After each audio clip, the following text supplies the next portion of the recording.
Think again, Part 9. Even our great governing document, the US Constitution, allows for amendments. What if we were quicker to make amendments to our own mental constitution? My aim in this book is to explore how rethinking happens. I sought out most compelling evidence and some of the world's most skilled rethinkers.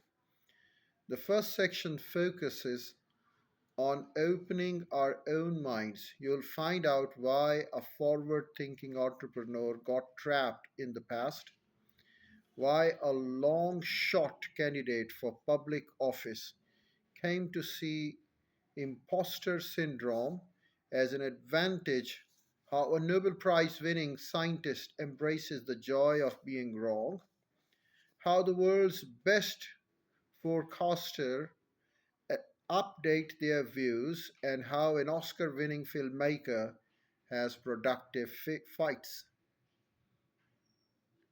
The second section examines how we can encourage other people to think again. You'll learn how an international debate champion wins arguments and black musicians persuade white supremacists to abandon hate.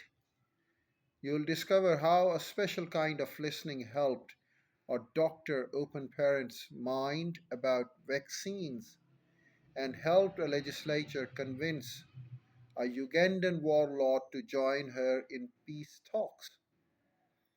And if you're a Yankees fan, I'm going to see if I can convince you to root for Red Sox.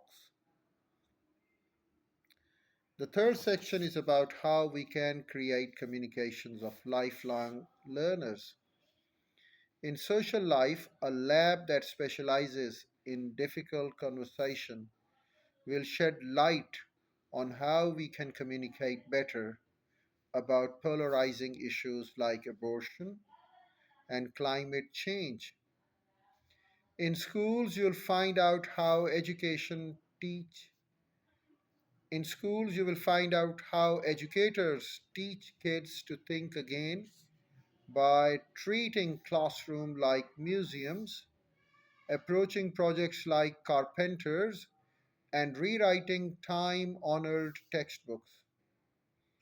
At work, you'll explore how to build learning cultures with the first Hispanic women in Spain, with the first Hispanic women in space, who took the reins at NASA to prevent accidents after Space Shuttle Columbia disintegrated. I close by reflecting on importance of reconsidering our best laid plans. It's a lesson that firefighters have learned the hard way.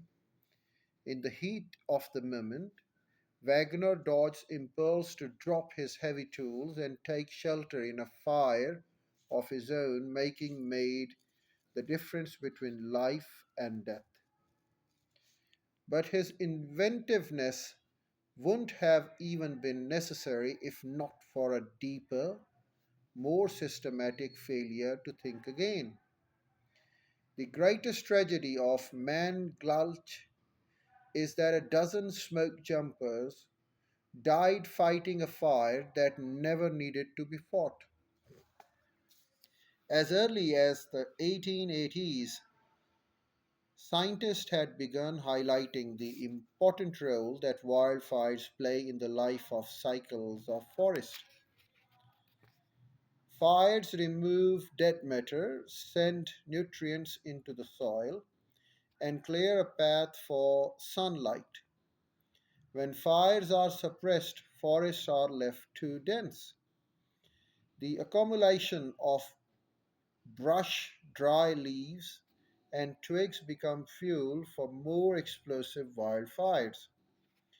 Yet it wasn't until 1978 that the US Forest Service put an end to its policy that every fire spotted should be extinguished by 10 a.m. By 10 a.m. the following day.